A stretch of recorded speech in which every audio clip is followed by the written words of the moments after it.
Iya Bu, sudahnya mau saya sprint.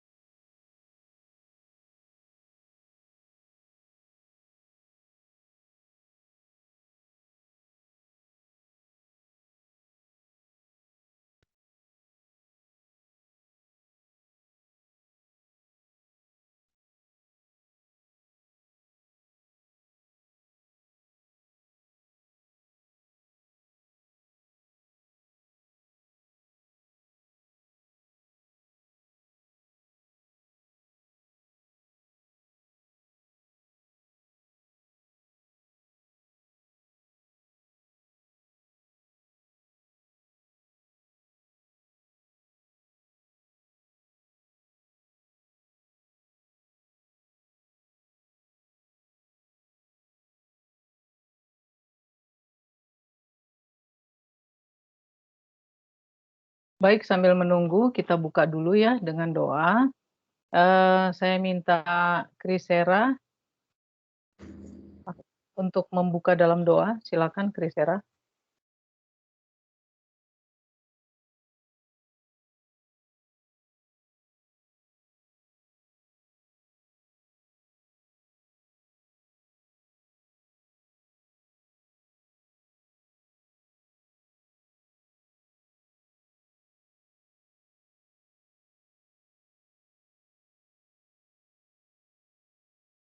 Halo, Krisera.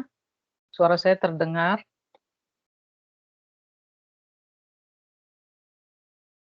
Halo, Krisera. Halo, apakah suara saya terdengar? Terdengar, Bu. Ya, Krisera gimana? Oh, oke, kalau begitu coba saya minta Ayub Patrickson Siburian. Hadir? Hadir, Bu. Ya, silakan dibuka dalam doa dulu.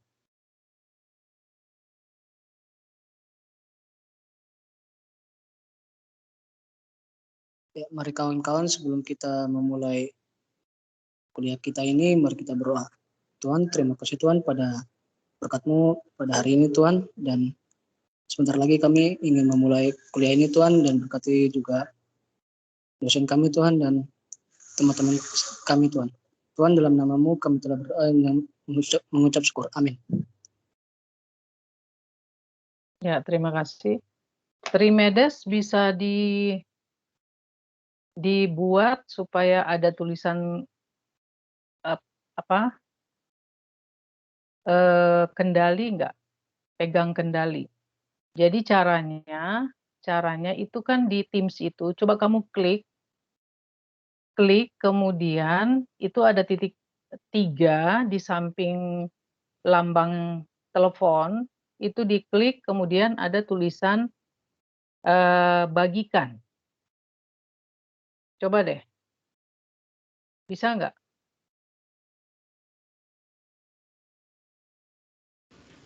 Berarti ini ya Bu ya. Ya di Teams kan kamu kan share-nya ke Teams. Udah di Teams, udah muncul nih. Ya. Udah muncul di Teams, kemudian di situ kan kamu klik muncul ada kan kamera, ada mic-nya, ada headset, ada titik 3, kemudian di sampingnya ada apa Angkat warna tangan. merah itu telepon ya kalau. Nah, Iya. kamu kliknya yang titik 3 itu nanti muncul tulisan itu kan bagikan. Nanti dia muncul Bagikan. ya coba pegang kendali nanti. Tapi itu kalau nggak salah harus diupload dulu deh di Teams. Atau Enggak Bu, coba saya dulu. ada nih. Saya screen kan Bu. Saya Iya. screen. Habis itu nanti ada ini Bu. Atasnya ada gift control. Ya, itu Ke gift controlnya ke Reza. Kenapa ke Reza ya? Saya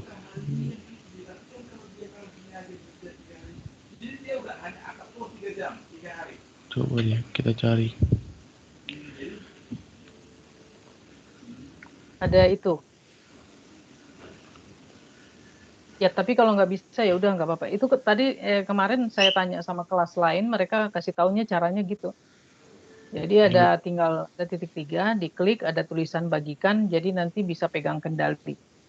Maksudnya saya yang pegang kendali, jadi bisa apa namanya bergeser slide yang mana yang mau saya pertegas lagi gitu. Iya, Bu. Ya baik. udah kalau nggak bisa ya udah. Soalnya waktu kita ini juga agak lumayan banyak ya materinya.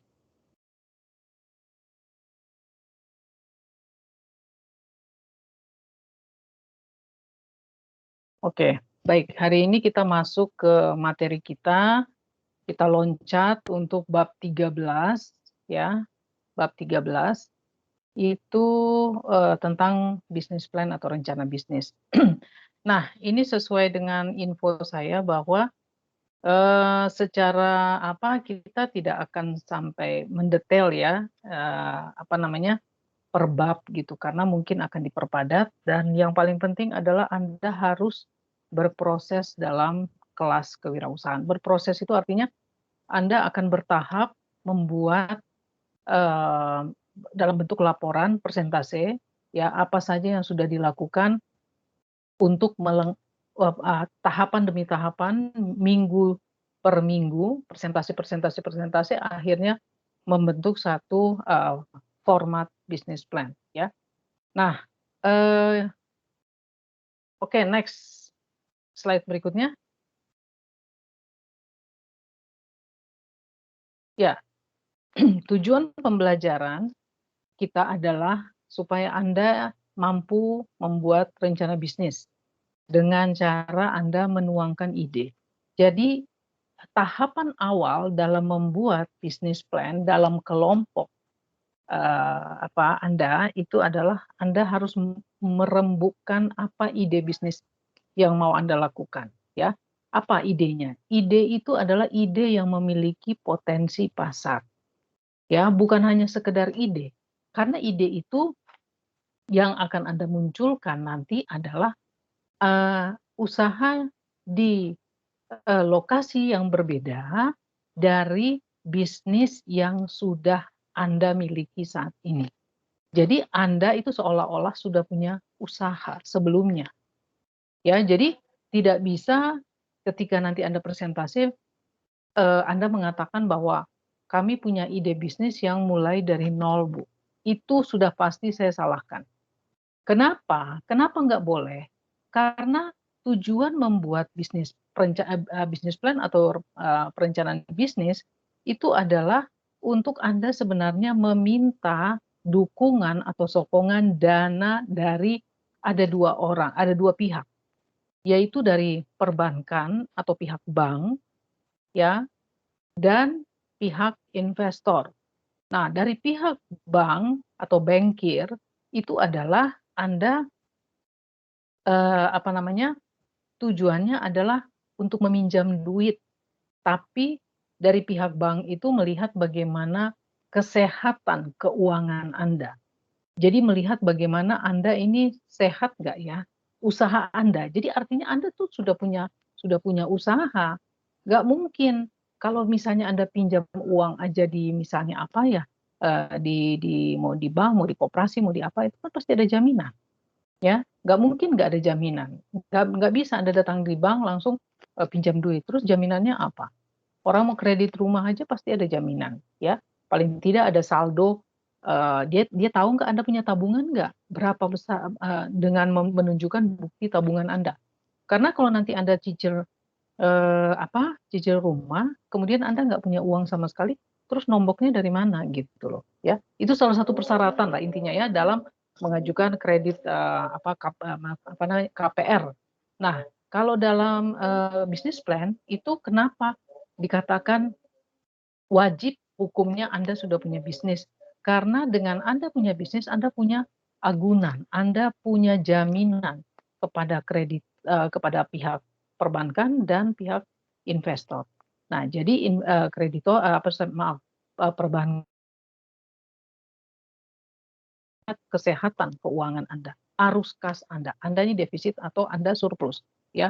Kemudian bagaimana Anda mampu membayar dalam jangka waktu yang berapa lama. Nah, kalau investor itu bagaimana sharing profitnya, ya tentu saja sharing profitnya dia berapa banyak persentasenya yang bisa dia dapat dan berapa lama Anda kembalikan uang dia. Semua dua-duanya sama. Nah, tapi dalam hal ini nggak bicara Anda ke perbankan, ke bankir, enggak, Anda kepada investor. Investornya siapa? Saya. Saya sebagai investor yang akan menilai kelayakan usaha Anda itu adalah ini layak saya pinjamkan duit atau enggak. Ya, itu satu. Yang pertama, tujuan kita mempelajari bisnis plan. Jadi sama-sama dulu lah kita ambil satu pemahaman untuk itu. Yang kedua adalah bisnis plan ini adalah produk produk akhir dalam membuat dalam tugas dalam kewirausahaan. Tugas mata kuliah kewirausahaan. Bukan pemahaman Anda, jangan sampai Anda memahami bahwa belajar kewirausahaan itu adalah produk akhirnya, ya tugas akhir, bukan produk akhir. Tugas akhirnya adalah membuat bisnis plan. Tetapi tujuan akhirnya Anda belajar entrepreneurship adalah untuk Anda bisa membuat atau membangun atau Anda menciptakan unit bisnis. Artinya Anda membuka lapangan pekerjaan. Anda membuka bisnis dan mempekerjakan orang lain. Itu adalah tujuan mempelajari entrepreneurship. Tapi untuk tugas akhir, jadi berbeda. Pemahaman jangan Anda campur adukan. Oh, berarti belajar entrepreneurship itu adalah saya harus kita harus mampu membuat bisnis plan. Itu tujuan itu produk akhirnya, bukan begitu. Salah satu cara untuk mau membangun, memotivasi orang untuk mengembangkan usahanya adalah salah satunya adalah dengan membuat bisnis plan. Nah, sekarang timbul pertanyaan, apakah seorang entrepreneur harus tugasnya adalah membuat bisnis plan? Tidak. Tidak harus wajib hukumnya. Kenapa?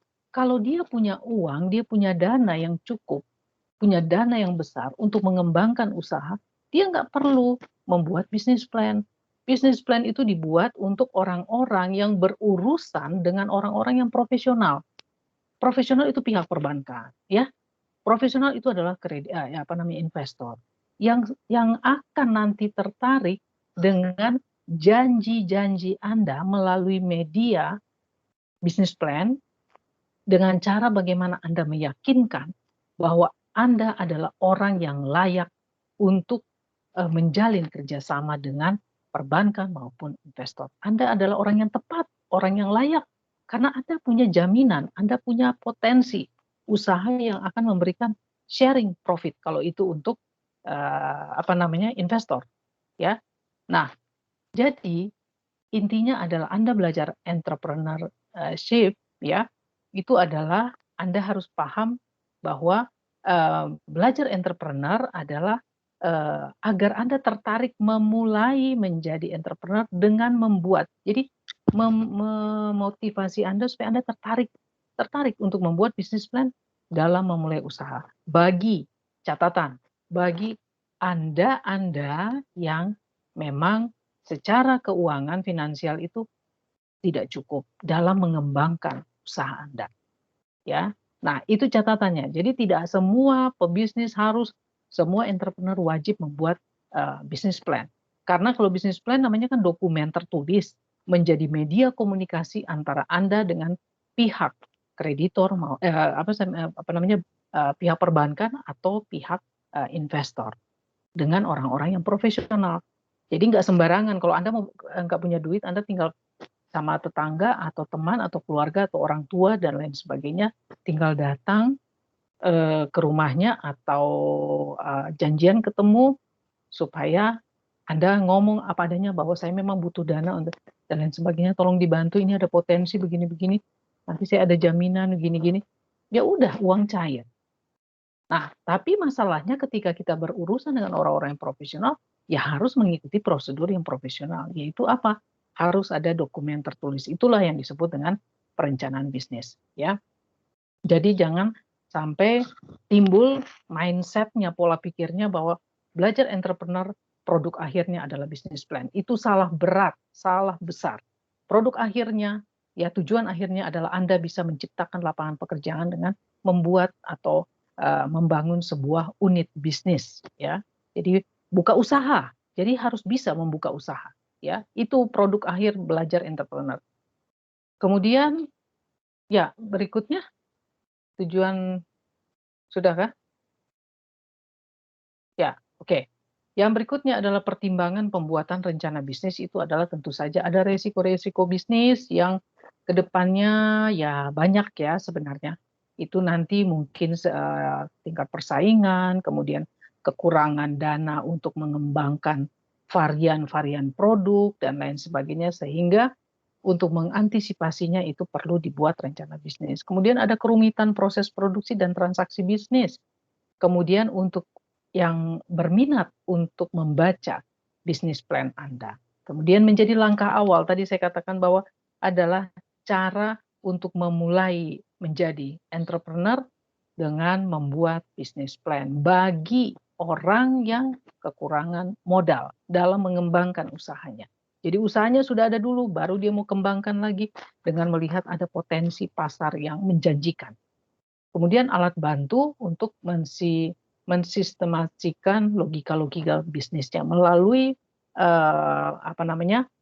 dokumen tertulis tadi, ya. Lanjut berikutnya, slide berikutnya. Ya, di sini ada perbedaan antara rencana bisnis dengan ada perbedaan antara business plan dan business planning, ya. Jadi waktu, kalau untuk rencana bisnis itu dia lebih kepada pembentukan organisasi baru, yaitu produk maupun jasa. Kemudian kalau perencanaan bisnis itu pengembangan organisasi, produk maupun jasa yang dimiliki, ya. Jadi kemudian secara kompleksitas itu dia jauh lebih sederhana, ya. Kemudian sangat kompleks dan lebih menyeluruh atau holistik, ya. Nah, kemudian strukturnya itu pada 3 hal yang utama, itu ada ide, kemudian ada pemasaran dan keuangan atau sumber modalnya, ya. Jadi sumber modalnya tuh siapa? Ya, jadi kalau Anda memulai bisnis, membuat bisnis plan harus ada sudah punya modal Anda, yaitu usaha Anda, ya. Jadi mau tenaga, pikiran, tim yang solid itu adalah semua adalah modal ya bagi kelancaran atau kesuksesan usaha Anda. Kemudian yang untuk business planning itu dia lebih menyeluruh, mencakup pengembangan semua struktur dan fungsi-fungsi daripada organisasi. Jadi lebih kompleks, lebih menyeluruh ya, lebih lengkap lah istilahnya. Kemudian jangka waktunya, nah ini sangat pendek sekali antara 3 sampai 7 tahun ya. Jadi bisnis plan itu tidak selamanya.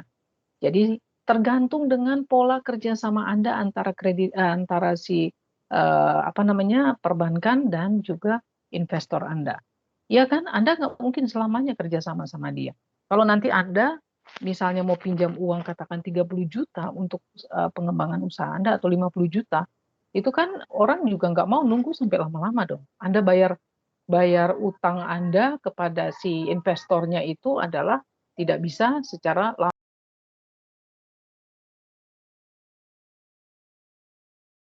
ya. Jadi intinya bahwa dalam rencana bisnis itu antara 3 sampai 7 tahun ya. Sementara kalau untuk perencanaan bisnis itu dia lebih dari 10 tahun ya. Nah, jadi itu perbedaan-perbedaan antara rencana bisnis dengan bisnis planning ya. Kemudian next.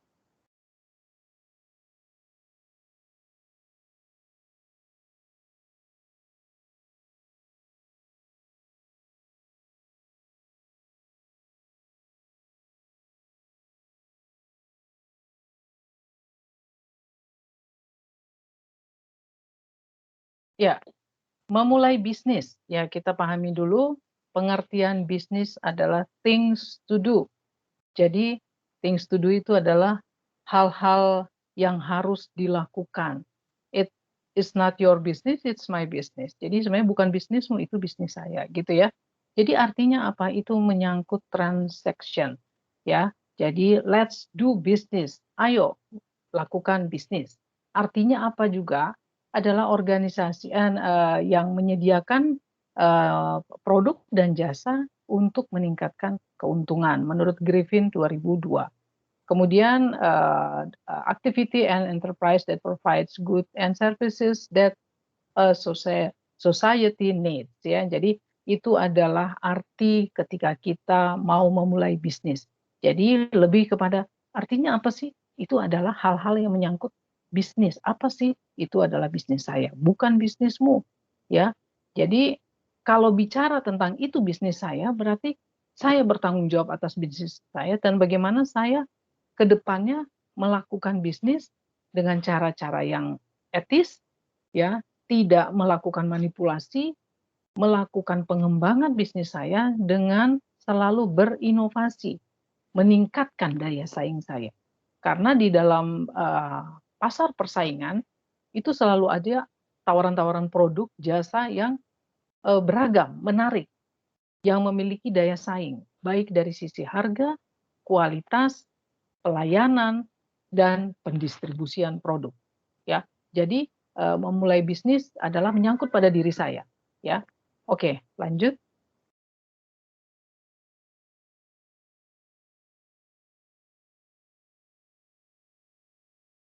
Ya, apa itu rencana bisnis?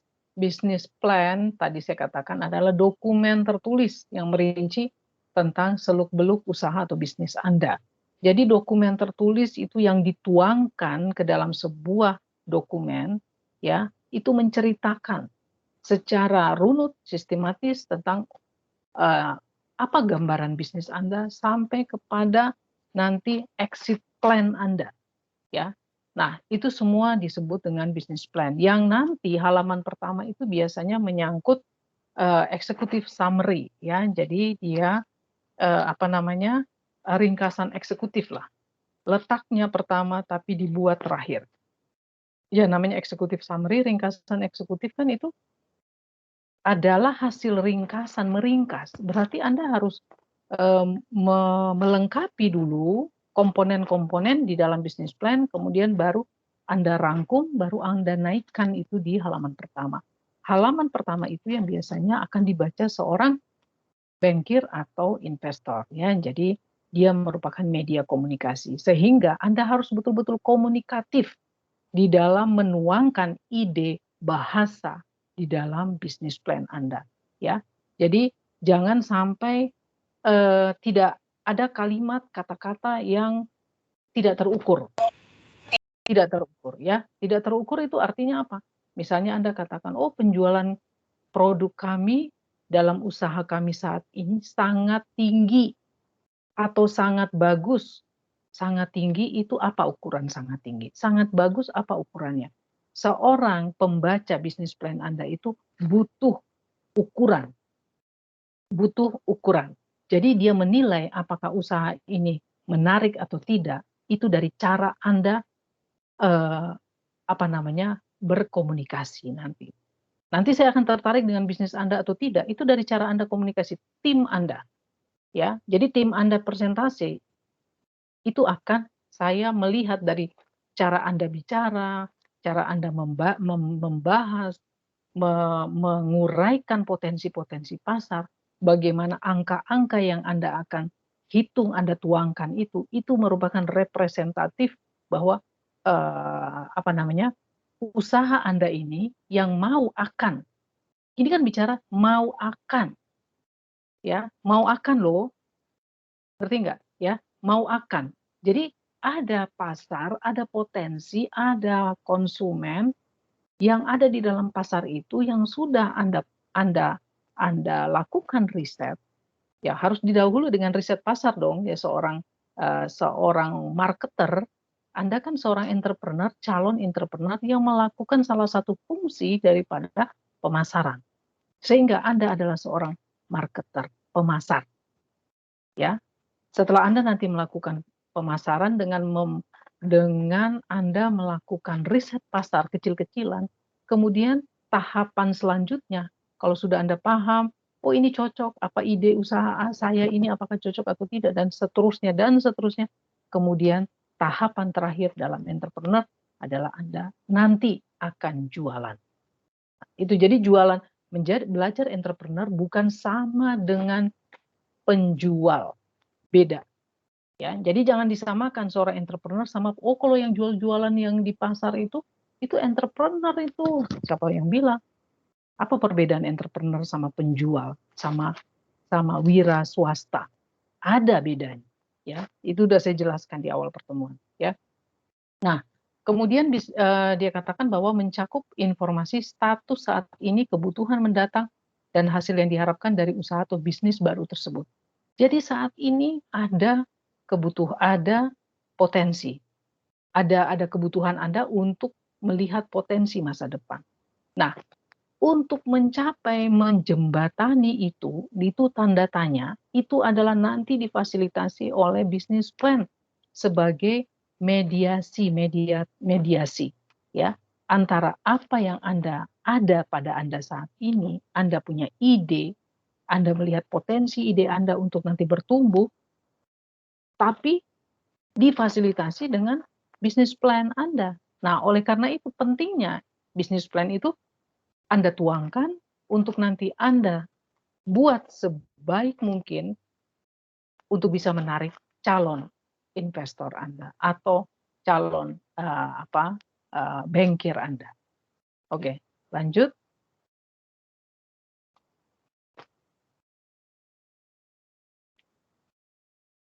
Ya, ini yang kita sebut dengan proses kewirausahaan ya. Nah, di sini ada dikatakan bahwa ada peluang, sumber daya, tim. Kemudian ada timbangan itu. Kalau ada satu garis horizontal, ada timbangan itu oleh pendiri perusahaan. Sustainability itu adalah untuk lingkungan, komunitas, dan masyarakat. Ya. Nah, di sini dia katakan bahwa kekuatan untuk mendorong kesuksesan suatu bisnis itu ada 3. Itu tadi kekuatannya. 3 kekuatan ini tadi, peluang, sumber daya, dan tim. Itu disebut dengan 3 kekuatan. 3 komponen. Ya. Nah, ide yang baik, Anda punya ide yang hebat, brilian, itu belum tentu punya peluang pasar yang baik. Belum tentu. Ide Anda yang secemerlang mungkin, yang sebagus mungkin, sebrilian mungkin, itu belum tentu cocok di pasar. Belum tentu bisa direalisasikan di pasar. Ya. Kenapa? Karena apa yang ada dalam benak Anda ketika Anda mau lakukan, ya, mau Anda implementasikan, mau Anda realisasikan ide itu belum tentu ada orang yang butuh untuk produk ide Anda untuk nanti jadi produk di pasar nanti. Belum tentu orang tertarik. Orang itu belum tentu butuh. Anda mau membuat suatu handphone yang canggih, yang harganya mahal, canggih, hebat, tapi kelompok masyarakat atau kelompok di suatu negara tertentu atau provinsi atau negara atau kabupaten atau apapun itu nggak butuh dengan klasifikasi handphone seperti apa yang mau Anda buat, ya.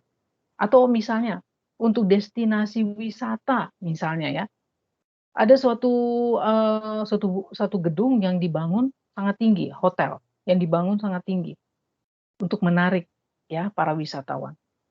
Dengan apa? Oh, ini gedung hotel yang paling tertinggi. Sekarang pertanyaannya, kok kurang kunjungan? Karena dia hanya mencirikan suatu pembeda, suatu ciri khas bahwa hotel saya paling tinggi, gedung yang tertinggi untuk hotel. Lah, orang wisatawan itu nggak melihat dari tingginya hotelnya itu. Yang lihat apa?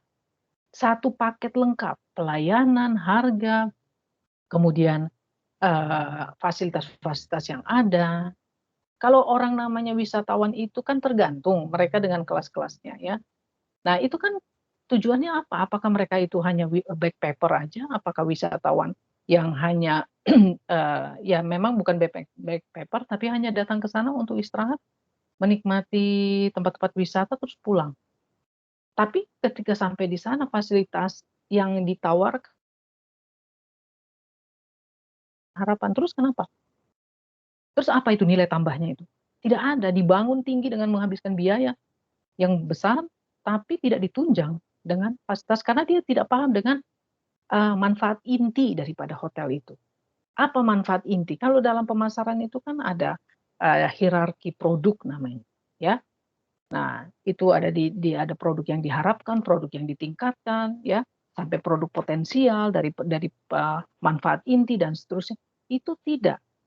Harusnya dia harus paham, baru kemudian dia lakukan komunikasi pemasaran dan edukasi pasar bahwa hotel kami ini berkonsep apa yang mau dia tawarkan, itu yang penting, yang akan ditangkap oleh si target marketnya, yaitu konsumennya dia, calon konsumennya. Nah, jadi di sini katanya ide yang baik tidak selalu mempunyai peluang yang baik pula. Nah, peluang yang berpotensi tinggi itu terkadang dia punya kekuatan yang jauh lebih besar daripada ketersediaan sumber daya atau tim pendukung. Nah, di sini keseimbangan antara ketiga tadi komponen tadi itu, ya, itu artinya jika tim yang dibangun oleh entrepreneur, ya, yang tim yang dibangun itu solid, itu merupakan kata kunci yang penting bagi keberhasilan usahanya. Seperti apa yang diungkapkan oleh ada satu ungkapan dikatakan bahwa if you can find good people, they can always change the product. Ya, if you can find good people, they can always change the product. Jadi kalau kamu bisa menemukan orang-orang yang bagus atau berkualitas, orang-orang ini dia selalu bisa mengubah, ya, menghasilkan produk-produk yang terbaik untuk Anda. Jadi semua itu tergantung dari tim, tapi tergantung juga ada peluang pasar, tapi tergantung juga dari sumber daya di usaha Anda. Kan bukan hanya tim, bukan hanya kekompakan, kesolidan, kehebatan, kepintaran, ya, atau kecerdasan. Tim yang memiliki skill yang excellent misalnya, tapi kan harus didukung. Kalau peluangnya nggak ada, untuk apa tim yang hebat? Kalau sumber dayanya tidak mendukung, bagaimana tim yang hebat itu bisa menghasilkan produk-produk yang yang the best tadi? Nah, oleh karena itu ketiga komponen ini itu diseimbangkan oleh si pendiri perusahaan. Jadi keseimbangan ini adalah akan membantu seorang entrepreneur mencapai keberhasilan bisnis tanpa harus merusak lingkungan, komunitas, dan masyarakat. Ya, jadi ini adalah yang disebut dengan proses kewirausahaan. Jadi tugas si pendiri perusahaan adalah bagaimana menyimbangkan itu, ya, mengelola itu sehingga tidak merusak, mencemari lingkungan, tidak membuat huru-hara bagi kelompok-kelompok komunitas di masyarakat. Ya, ada komunitas artinya kelompok-kelompok orang yang sharing hobi, ya. Itu komunitas dengan masyarakat kan berbeda. Masyarakat itu secara keseluruhan, komunitas adalah orang-orang yang sering ngumpul untuk membahas sesuatu sesuai dengan minat atau hobi mereka. Nah, biasanya sharing value mereka di situ.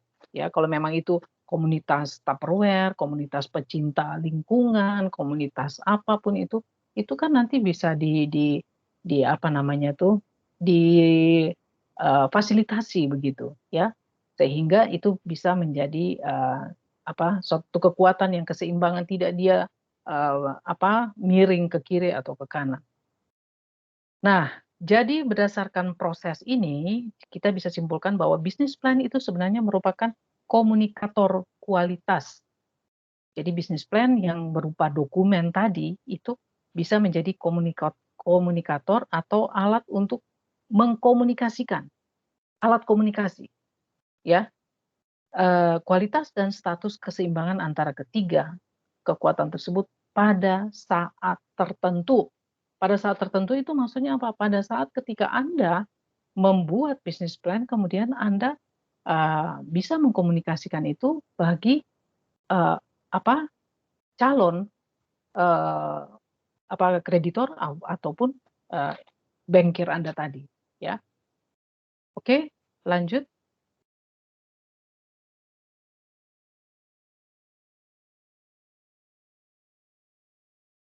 Ya, rencana bisnis itu sama dengan situasional katanya ya.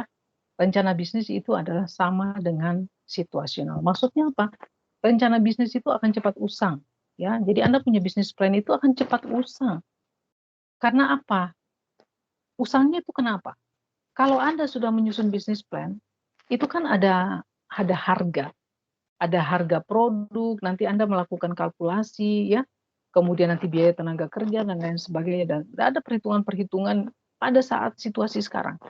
Kalau nanti Anda tidak cepat-cepat merealisasikan bisnis plan Anda itu, ya terjadi inflasi, harga-harga naik, itu kan sudah tidak realistis lagi dengan hasil perhitungan Anda yang kemarin, ya kan?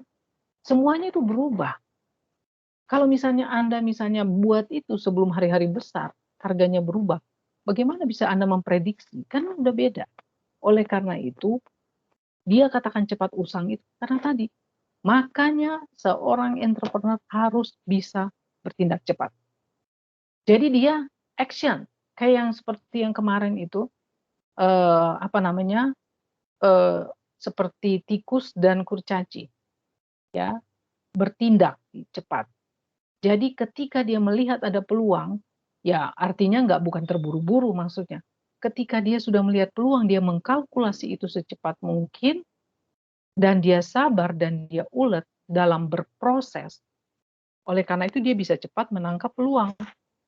Kalau dia terlalu banyak pertimbangan, ya takut salah atau maunya harus sempurna, harus bagus,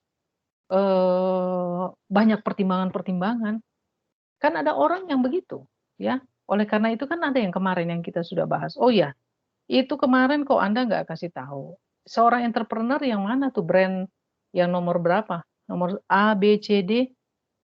Nanti ya, tolong diingatkan ya di akhir perkuliahan. Nah, itu balik lagi, entrepreneur itu dia harus bisa action oriented. Orientasinya adalah tindakan, bukan hanya menunggu berpikir, ya, menunda-nunda. Itu bukan entrepreneur. Entrepreneur itu adalah ketika dia melihat peluang, dia kalkulasi, kemudian dia action. Cepat, gerak cepat, ya. Oke, lanjut. Nah, rencana bisnis yang baik itu katanya singkat dan padat. Anda membuat paragraf per paragraf itu harus sistematis, ya. Jadi ada pendahuluan, ya, berbicara tentang deskripsi usaha Anda itu harus dengan bahasa yang teratur, sistematis, dan saling nyambung antara satu paragraf dan paragraf lain. Artinya satu pokok pikiran dengan satu pokok pikiran itu adalah berurutan, nyambung. Jangan kelihatan jangan kelihatan paragraf per paragraf itu terpenggal. Tahu, paham ya? Terpenggal itu artinya Anda tuh main copy paste, kelihatan loh. Kayak seperti contoh misalnya paper atau skripsi. Ya, saya sering tuh, ya, ketika membimbing itu ada yang saya tahu nih, ini copy paste. Bahasanya beda dengan orang yang mengembangkan satu pokok pikiran menjadi satu paragraf. Itu berbeda. Makanya ketika saya baca langsung saya bilang, kamu copy paste ya? Enggak Bu, kamu copy paste. Saya bilang, iya sih Bu. Dari mana? Saya bilang. Nah, pasti dari Google. Ya, apalagi jangan main-main. Sekarang skripsi itu Anda harus ada proses Turnitin. Yaitu nanti di perpustakaan akan dicek. Kemiripannya, persentasenya itu harus, kalau nggak salah di bawah 25%. Batasnya kalau nggak salah 20%.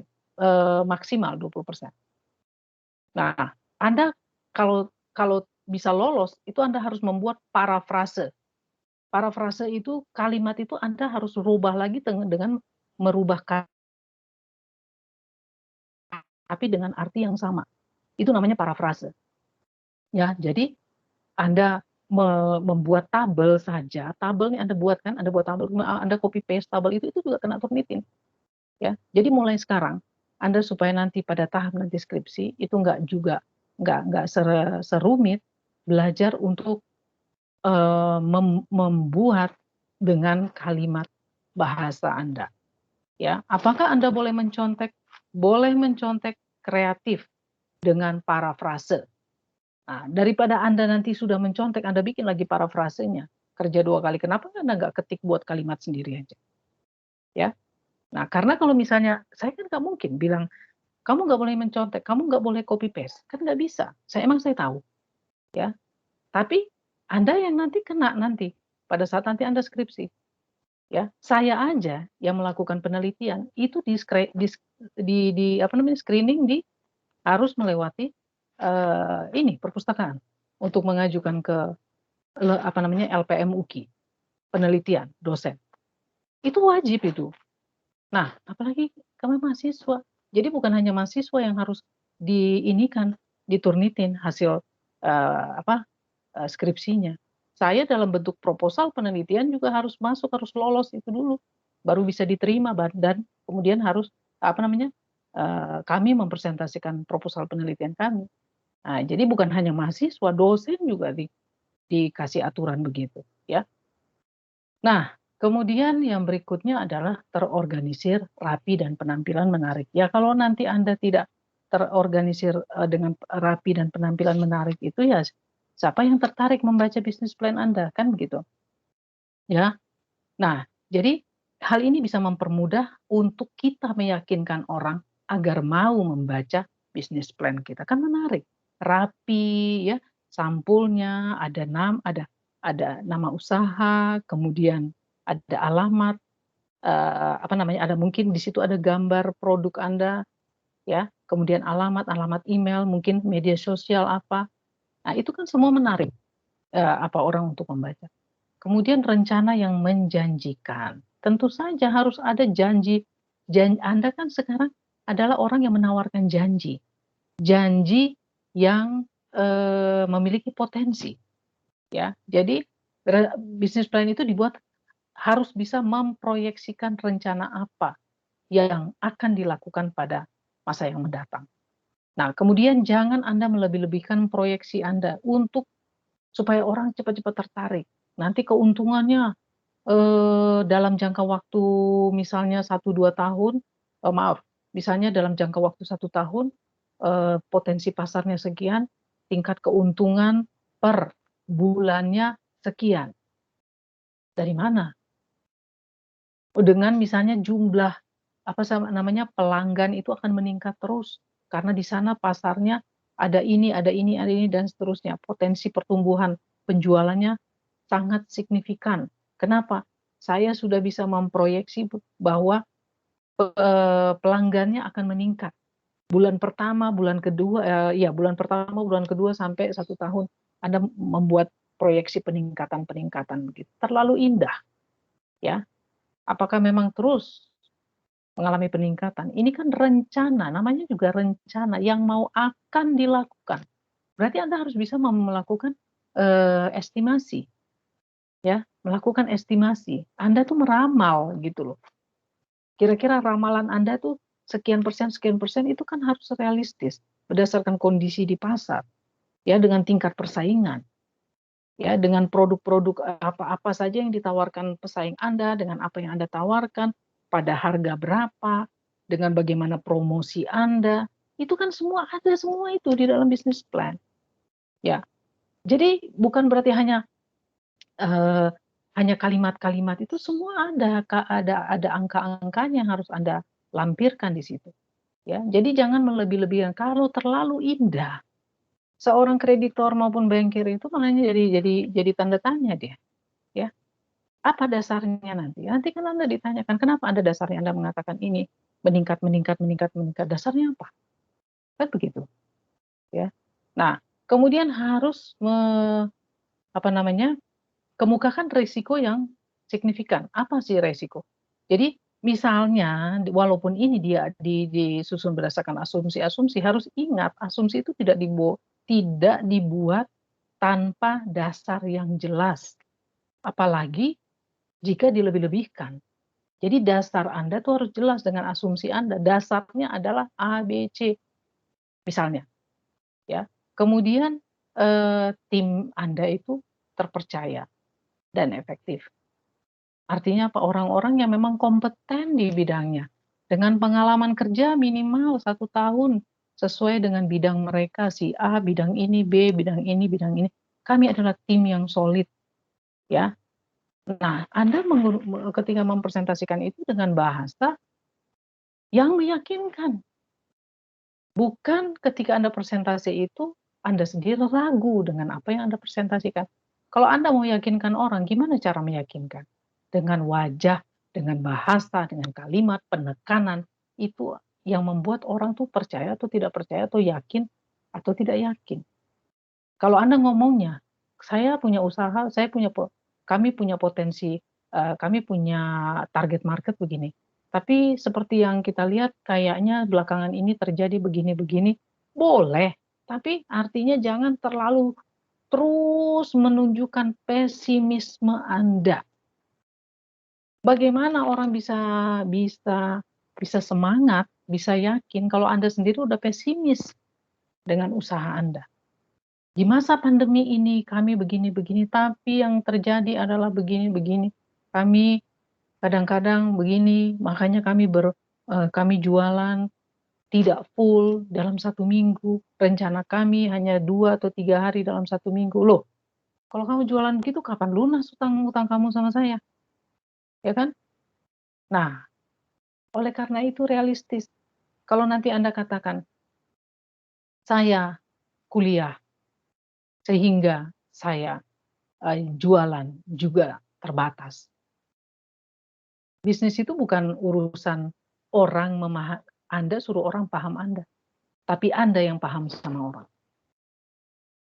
Mana ada orang investor disuruh-suruh, Anda suruh-suruh dia untuk memahami Anda. Nggak ada. Yang dia tahu adalah usaha Anda menjanjikan dan kapan Anda bayar uang itu sama saya. Berapa persen keuntungan yang bisa saya sharing profit sama saya, dan kapan Anda lunasi utang Anda. Itu kalau untuk investor. Kalau untuk kreditor, dia lihat kan arus kas Anda. Dia lihat berapa lama kesehatan bisnis usaha Anda itu, sakit-sakitan atau sehat, atau udah menunjukkan kecenderungan sakit. Nah, jadi menjadi entrepreneur adalah orang yang bisa menunjukkan totalitas dia dalam usaha dia. Jangan mengemukakan alasan-alasan yang seolah-olah Anda nggak bisa tangani, atau Anda harap dimaklumi. Ya nggak bisa, ya. Kalau seperti itu, jujur saya bilang, ya, saya akan tolak gitu. Saya akan tolak bisnis plan Anda. Ya kan? Nah, kita kan supaya yang benar gitu. Kalau Anda sendiri seperti itu, saya juga ngeri.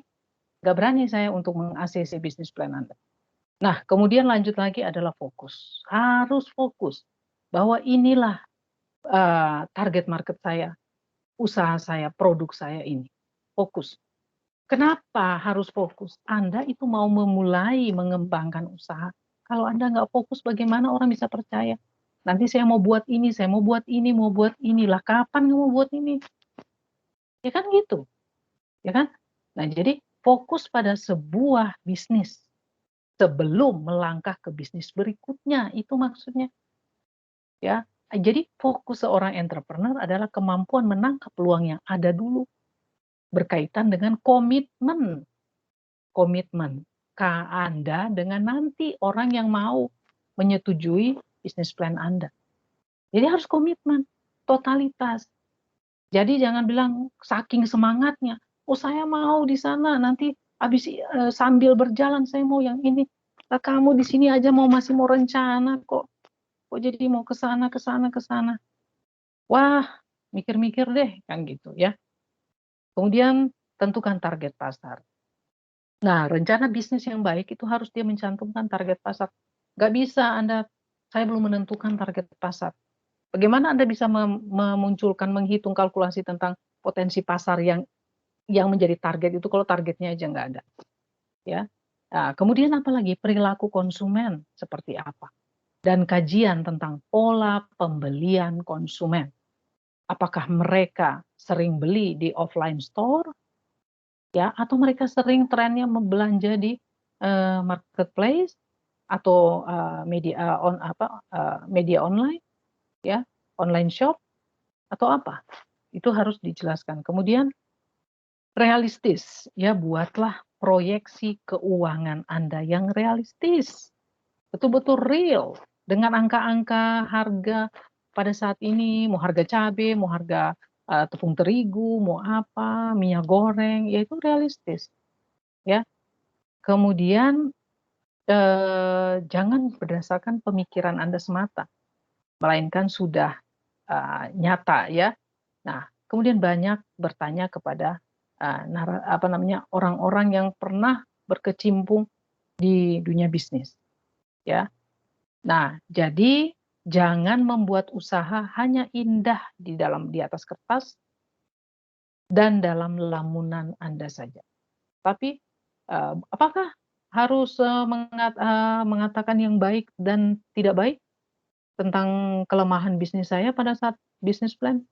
Bisa. Anda boleh menyatakan bahwa segala peluang, ancaman pasar Anda, ya SWOT, ya, dalam analisis SWOT itu, Anda katakan kelemahan saya begini. Tapi Anda harus mengatakan kelemahan usaha saya begini, tapi kami punya tim yang solid bahwa kami mampu untuk mengatasi kelemahan kami itu karena kami punya rencana untuk melakukan ini. Jadi jangan hanya menyatakan kelemahan. Terus kelemahan itu mau diapain? Itulah bisnis plan. Jadi orang yakin dengan, oh ini dia adalah mentalnya pejuang. Kelemahan bisnis dia bukan menjadi batu sandungan, tapi menjadikan peluang dia untuk lebih memperbaiki usaha dia dan untuk melihat memenuhi harapan pasar, ya, untuk meningkatkan daya saing dia. Itu yang disebut dengan Anda harus realistis, ya, tadi. Nah, kemudian spesifik, tentu saja harus ada sasaran-sasaran yang spesifik, mau itu konsumen, potensi pasarnya, dan lain sebagainya, yang memang tertentu yang spesifik sekali Anda cantumkan di situ. Oke, lanjut.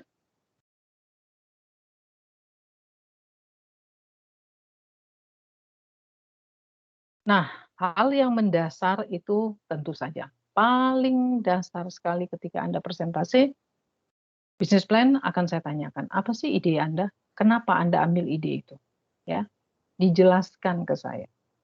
Kenapa ide itu menarik? Ya kan? Apa yang membedakan Anda dengan pesaing Anda? Kenapa?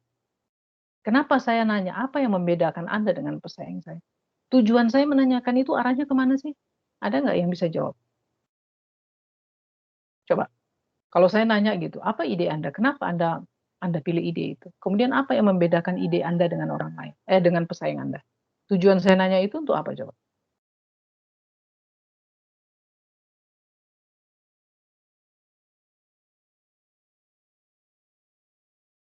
Halo? Ada yang bisa menjawab? Iya, halo Bu. Ya. Kalau saya untuk seberapa kuatnya bisnis kita nanti, Bu. Bisa diulangi? Suaranya terputus tadi. Gimana? Kalau kalau saya kenapa Ibu menanyakan itu kan awali dengan ide bisnisnya seperti apa gitu kan, Bu. Nah, kalau saya Enggak, apa yang membedakan ide bisnis Anda dengan pesaing Anda? Apa yang membedakan? Tujuan saya menanyakan itu apa? Kalau saya tujuannya itu untuk ini Bu, untuk mengetahui seberapa kualitasnya ide bisnis yang saya rencanakan. Ya, itu salah satunya, ya. Jadi kalau saya tanya apa sih membedakan? Ya, apa sih pembeda ide bisnis Anda? Misalnya Anda kuliner, makanan, ya, mau itu makanan untuk kantin, ya, untuk Anda lihat di sana ada karyawan, pabrik, ya, pabrik itu sekitar misalnya berapa ya, 2.000 orang misalnya. Oh, itu potensi pasarnya bagus banget tuh, ya. Artinya, kan dia kerjanya dari jam 8 sampai jam berapa, jam 5 misalnya. Wah, itu dalam 1 hari bisa dibayangkan kalau saya, berjualan misalnya lauk, makanan ya, makanan siang, mau itu terserah ada dengan cemilan, dengan nasi nasi goreng, ya, mau segala macam itu. Nah, sekarang kalau nanti saya tanya, Anda, masakan Anda apa yang membedakan Anda? Lauk pauk yang Anda tawarkan apa yang membedakan dengan yang, warung lain misalnya atau rumah makan lain misalnya. Ya, Anda harus katakan bahwa yang membedakan adalah ini. Terus apakah itu menjadi kekuatan Anda nanti? Anda harus jelaskan, ya kan? Karena ketika pertanyaan-pertanyaan itu dimunculkan adalah menunjukkan bagaimana nanti kekuatan Anda dalam persaingan. Kemampuan Anda untuk bertahan dalam persaingan. Kalau kekuatan kemampuan Anda dalam bertahan dalam persaingan menunjukkan bahwa kemampuan Anda, kekuatan Anda untuk berpartner dengan saya juga kecenderungannya aman. Jadi uang saya yang nanti saya mau pinjamkan ke Anda itu cukup aman kalau saya investasikan sama Anda. Itu maksudnya, ya kan? Jadi dalam berbisnis kita harus punya ciri khas gitu loh. Kita harus ada pembeda. Kita nggak bisa ikut-ikutan. Karena Anda nanti kalau misalnya sebagai karyawan Anda mau makan siang, aduh makan siang, kok itu lagi ya kan? Anda kan kerja bukan bukan karyawan itu kan bukan kerja dari hari Senin eh, sampai hari Jumat aja. Dia kerja tiap minggu, tiap bulan, tiap tahun. Terus lama-lama lari dia, cari rumah makan lain. Masa tiap hari makannya itu sih, bosan. Nanti yang di warung satunya itu lagi, itunya satu lagi. Nah, itu ya. Jadi konsumen itu sangat kompleks. Nah, kemudian tadi kan awali dengan ide, kemudian ide bisnis sebagai jawaban, ya. Kemudian alasan Anda yang paling tepat. Nah, Anda adalah orang yang paling tepat. Kenapa? Anda jelaskan. Saya bisa menjadi partner yang terbaik bagi investor karena saya orang yang tepat. Kami punya tim yang solid, kami punya sumber daya yang baik, ya. Tim kami adalah orang-orang yang punya pengalaman dan punya kreativitas di dalam menghasilkan karya-karya bagi produk. Mereka rata-rata orang-orang yang sudah berpengalaman, ya, sudah dia pandai memasak, masakan baik masakan daerah maupun masakan dari luar. Ya, misalnya masakan masakan Eropa, ya, ada beberapa macam. Dia bisa pintar buat ini, buat ini, buat ini. Jadi kami rencana dalam 1 minggu itu lauk kami itu akan kami ganti-ganti, ya, sesuai kami lihat nanti penawaran ini dan lain sebagainya. Kami lihat bagaimana reaksi daripada pasar. Jadi kami akan terus melakukan perubahan-perubahan. Ada paket makan dalam Senin sampai Jumat, atau mungkin bisa nanti order untuk acara yang lebih besar. Kami juga siap, ya, dalam kapasitas tertentu misalnya. Jadi kami melihat potensi pasarnya sangat besar sekali. Karena di situ juga ada lokasi perumahan, ada misalnya gedung pertemuan, ada apa dan seterusnya, kemukakan itu.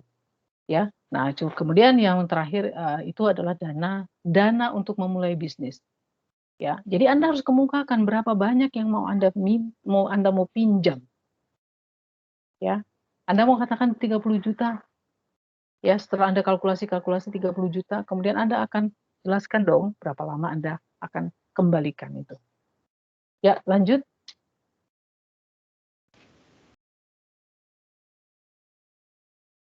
Ya, bagian utama dalam rencana bisnis, ya, di sini adalah konsep bisnis, Ya, di sini ada 3 ya, bagian utama dalam bisnis plan itu ada 3 bagian: konsep bisnis, pasar, dan rencana keuangan.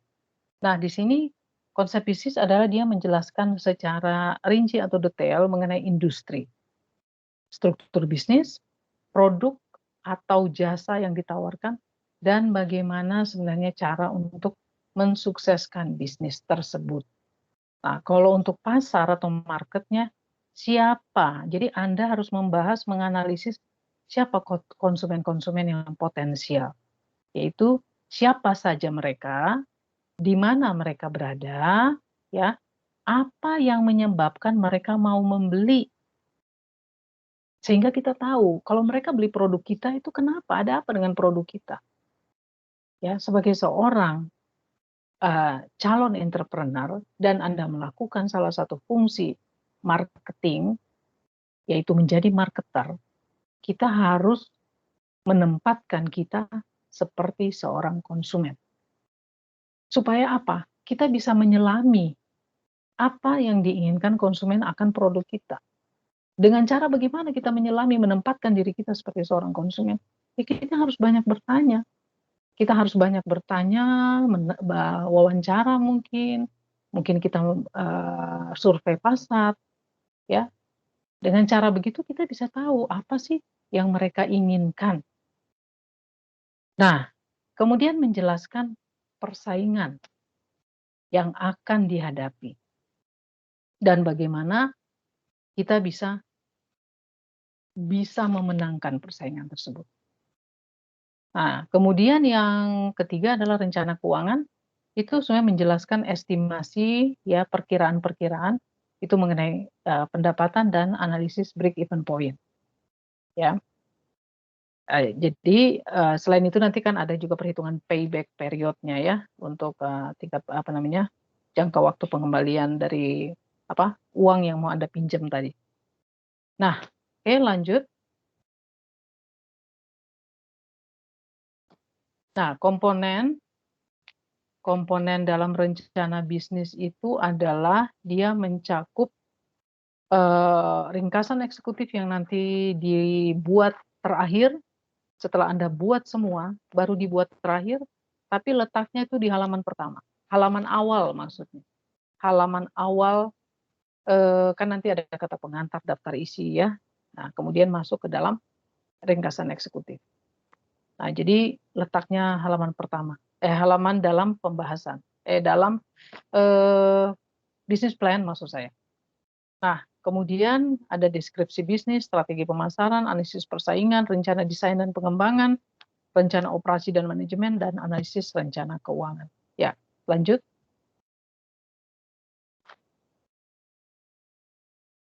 Nah, ringkasan eksekutif itu dia menyangkut konsep bisnis Anda, ya. Dia menyangkut konsep bisnis. Apa sih bisnis Anda tuh menyangkut apa sih? Apakah produk atau jasa? Ya, harus dijelaskan ya. Jadi Anda harus menjelaskan mengenai deskripsi tentang usaha Anda ini, ya. Tujuannya adalah untuk memberikan informasi tentang struktur, kepemilikan, dan perkembangan usaha Anda saat ini. Jadi usaha Anda yang sudah ada itu yang Anda yang sudah Anda punya, dan nanti usaha yang akan Anda punya tadi. Ya, itu menyangkut konsep bisnis. Jadi bercerita sedikitlah tentang usaha yang sudah Anda miliki saat ini dan yang akan Anda lakukan. Kemudian misi. Ini sebenarnya visi dan misi ya. Visi dan misi perusahaan. Ya. Kemudian produknya atau jasanya, jelaskan di situ. Ya. Sebentar. Ini maaf. Tadi sebelumnya ringkasan eksekutif ya. Coba slide berikutnya. Oh, komponen. Oke. Lanjut. Ya, jadi ringkasan eksekutif, maaf, ini saya cerita dulu tentang ringkasan. Jadi agak kelewatan tadi ya. Oke, saya ceritakan dulu inti di dalam ringkasan eksekutif. Jadi nanti ketika membuat ringkasan eksekutif ini harus ada semua nih. yaitu konsep bisnis Anda. Apa konsep bisnis Anda? Jelaskan. Misi perusahaan, visi dan misi maksudnya produk atau jasa, persaingan, target dan ukuran pasar, strategi pemasaran, tim manajemen dan keuangan. Itu masuk ke dalam ringkasan eksekutif, itu antara 1 atau 2 halaman. Ya, namanya juga ringkasan. Oke, kemudian lanjut. Nah, ini baru yang tadi ya, gambaran tentang perusahaan itu. Ya, jadi gambaran perusahaan Anda cerita sedikit tentang identitas perusahaan Anda, apa nama perusahaan Anda, lokasinya di mana, kemudian berbadan hukum apa, PT atau CV, ya. Kemudian ada visi dan misi, kemudian gambaran sekilas tentang produk atau jasa. Kalau memang produk atau kalau misalnya jasa aja. Jadi salah satu, ya. Atau mungkin ada produk dan jasa, atau memang ada produk plus jasa, dan seterusnya. Kemudian perkembangan sampai saat ini. Perkembangan usaha Anda sampai saat ini maksudnya. Ya. Nah, oke, ini juga tadi sama ya, berbadan hukum itu status hukum dan kepemilikan. Nah, kemudian berikutnya.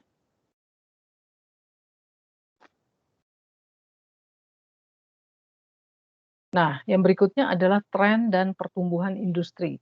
Nah, di sini juga harus dijelaskan apa tren dan pertumbuhan industri untuk produk Anda? Apakah saat ini lagi bagus, saat ini lagi stagnan, saat ini lagi sedang menunjukkan mungkin penurunan dengan kondisi pandemi saat ini dan seterusnya, ya. Kemudian mengenai gambaran pasar di tempat yang mana nanti Anda jual itu adalah seperti apa? Pasarnya letaknya di mana? Ya, lokasinya di mana? Nah, kemudian ukuran dan tren pasar. Jadi ukuran pasar itu adalah sebenarnya menunjukkan seberapa besar ya jumlah uang yang beredar ya, dan artinya menunjukkan seberapa besar jumlah uang yang beredar atau seberapa besar kue. Kalau kita bilang uang yang beredar itu adalah seberapa besar atau seberapa banyak kue ya, dan berapa kue yang dapat kita ambil dari jumlah uang yang beredar tadi. Jadi itu yang disebut dengan ukuran pasar. Kalau misalnya kita mau terjemahkan misalnya begini. Kalau ada sebuah perusahaan jasa perbaikan komputer ya, itu dia katakan begini, di pasar itu ada 1000 perusahaan jasa perbaikan komputer. Ada 1000 perusahaan komputer. Nah, dari 1000 perusahaan komputer itu ya, ini kan jasa perbaikan ya, jasa perbaikan. Dari 1000 itu kira-kira ada 50 orang karyawan tiap perusahaan. Dari tiap perusahaan dari 1000 itu ada 50 orang masing-masing. Nah, kami punya karyawan itu adalah 70 orang. Jadi dari 10.000 itu kan jumlah uang yang beredar ya untuk jasa perbaikan komputer dengan karyawan masing-masing 50 orang, tapi kami tuh 70 orang gitu loh. Artinya dengan potensi pasar di mana kalau untuk jasa perbaikan kami jauh lebih banyak tenaga ahli dalam memperbaiki permasalahan komputer. Nah, itu yang disebut dengan ukuran pasar kami. Kalau misalnya dikatakan bahwa itu dia menunjukkan seberapa besar kue atau jumlah uang yang beredar, itu artinya dan jadi berapa banyak? Berapa banyak? Anda kemukakan di situ berapa banyak dan kira-kira berapa banyak potensi kue yang akan kami dapat nanti dari pasar tersebut. Itu yang dimaksudkan dengan ukuran pasar. Kalau bicara dengan tren pasar, itu artinya dia mencakup penambahan atau penyusutan penduduk ya, atau ledakan penerimaan atau perubahan jenis bisnis di dalam pasar itu sendiri. Jadi misalnya tren pasar itu dengan jumlah penduduk sekian, kemudian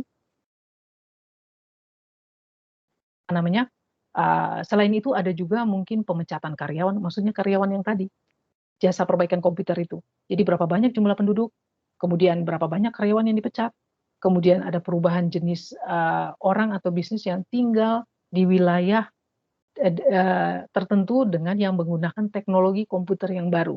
Jadi di sini dikatakan bahwa tren pasar untuk jasa perbaikan komputer itu trennya apakah dia positif atau negatif dengan Anda melampirkan kondisi-kondisi yang itu tadi. Ya, jumlah penduduknya sekian atau apa jumlah konsumennya sekian. Kalau penduduknya susah ya kira-kira jumlah konsumennya lah ya berapa hasil estimasi kira-kira ya. Kalau Anda dapat data real juga jauh lebih bagus ya. Nah, jauh lebih bagus. Nah, sehingga Anda betul-betul bisa memperkirakan oh ternyata kami punya tren pasar untuk produk kami ini ternyata cukup positif gitu ya.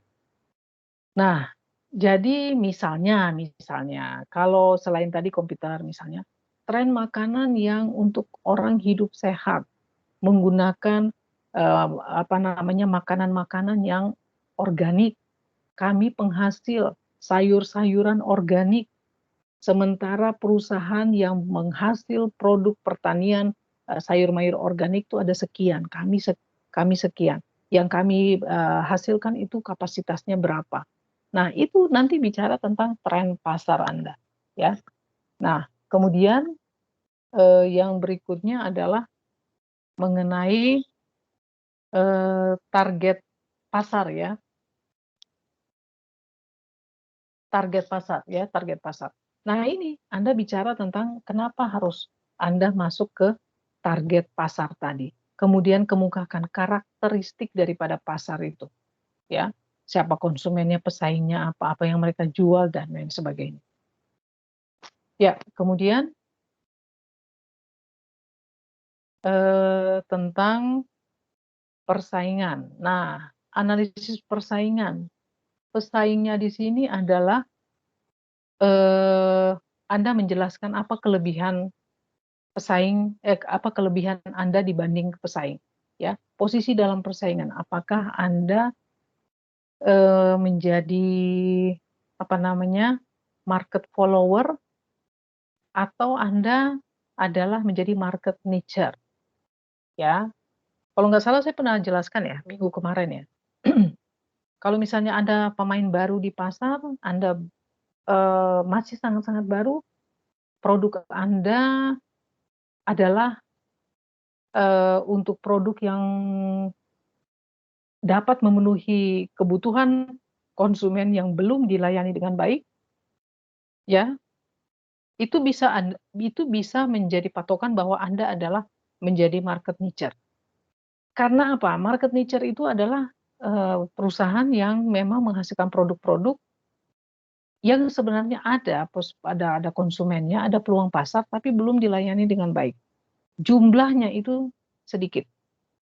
Misalnya produk untuk lansia, ya, produk untuk orang-orang lansia misalnya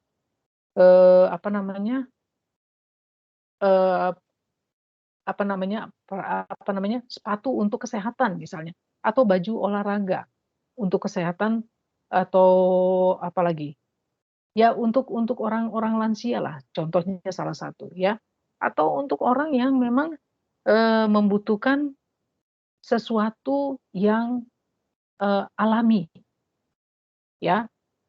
Nah, jadi baik itu produk makanan, minuman yang sehat, yang mungkin mau untuk instan tapi sehat, bebas bahan pengawet.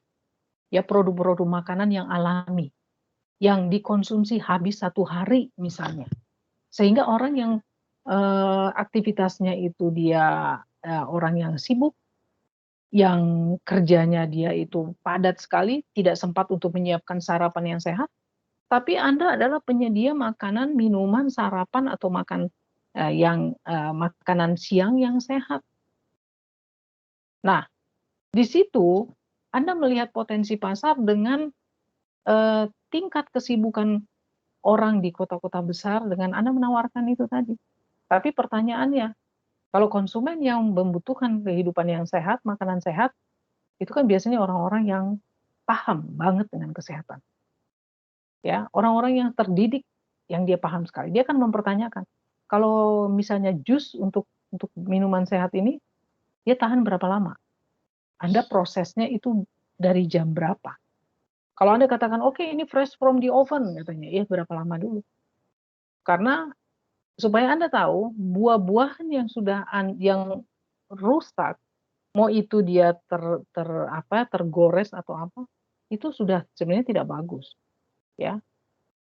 Kemudian kalau sudah dikupas, itu vitaminnya tuh bisa lepas di udara loh, khususnya vitamin C. Lalu kemudian diproses, mau itu di blender, blendernya itu kecepatannya berapa? Nah itu kalau orang paham, misalnya, kalau nanti dia blendernya terlalu cepat, lama kan panas tuh, dia kan merusak. Nah, itu makanya kalau orang ketika Anda menawarkan seperti itu, tugas Anda adalah Anda menjelaskan. Kami berproses, kan ada ya, misalnya VCO, press cold. Jadi di press dalam keadaan yang bukan hasil dipanaskan. Ya. Jadi prosesnya itu kelapanya itu betul-betul kelapa yang tidak dalam proses pemanasan untuk menghasilkan VCO, minyak kelapa murni. Ya.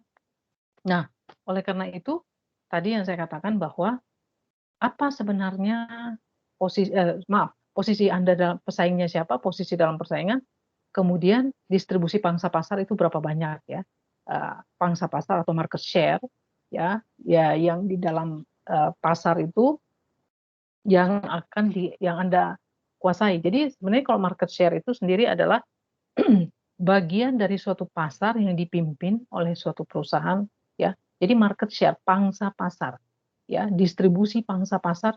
Kalau bicara pangsa pasar saja itu adalah bagian dari suatu pasar yang dipimpin oleh suatu perusahaan dengan semua potensi jualnya dalam persentase. Ya.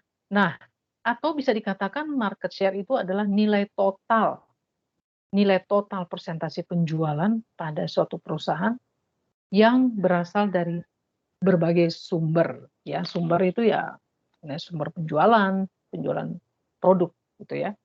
Nah, kemudian apa sih kelebihan Anda dibandingkan pesaing? Kelebihan itu bukan hanya dari sisi produk ya.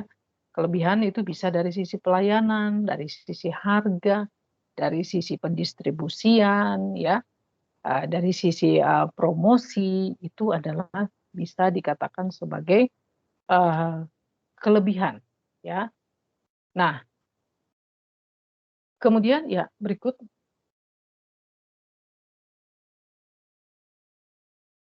Nah, di sini Anda juga harus menjelaskan mengenai tujuan jangka panjang Anda. Jadi tujuan jangka panjang Anda untuk usaha Anda ke depan tuh mau apa? Apakah nanti Anda mau mengembangkan usaha Anda saja atau seperti apa? Atau nanti Anda mau target untuk menjual produk varian yang lain. Nah, itu. Atau tujuan jangka panjang Anda adalah menjadi pemimpin dalam penyajian produk makanan sehat yang bebas bahan pengawet. Terserah, apa saja itu tujuan jangka panjang Anda kan terserah. Ya. Kemudian strategi ya, strategi. Apa strategi Anda nanti untuk mencapai itu? Nah, kemudian di sini strategi untuk sasaran-sasaran dan jadwal pencapaian untuk tadi itu apa saja? Ya, jadwal misalnya jadwal untuk pengiriman, jadwal untuk nanti pengiriman barang ya, untuk ke target-target market Anda itu berapa lama, berapa banyak dan berapa lama. Itu semua adalah masuk ke dalam sasaran dan jadwal pencapaian. Anda misalnya minim dalam untuk mengirimkan produk Anda itu, kami hanya mengirimkan dalam jangka waktu paling lama Misalnya nih untuk jarak terdekat paling lama dengan ada apa sih namanya, dengan biaya kirim pada lokasi dan jarak tertentu, itu paling lama adalah 2 hari, ya, 2 hari. Artinya dengan ada ongkos-ongkos ongkir-ongkir tertentu gitu ya, sesuai dengan lokasi, tempat pengiriman. Nah, jadi itu yang disebut sasaran-sasaran dan jadwal pencapaian dalam, apa namanya, rencana desain dan pengembangan daripada produk Anda. Kemudian ada bicara tentang, evaluasi risiko. Jadi ada beberapa risiko yang harus dihadapi oleh perusahaan, ya. Nah, resikonya ini coba, mungkin lanjut ya, slide berikutnya.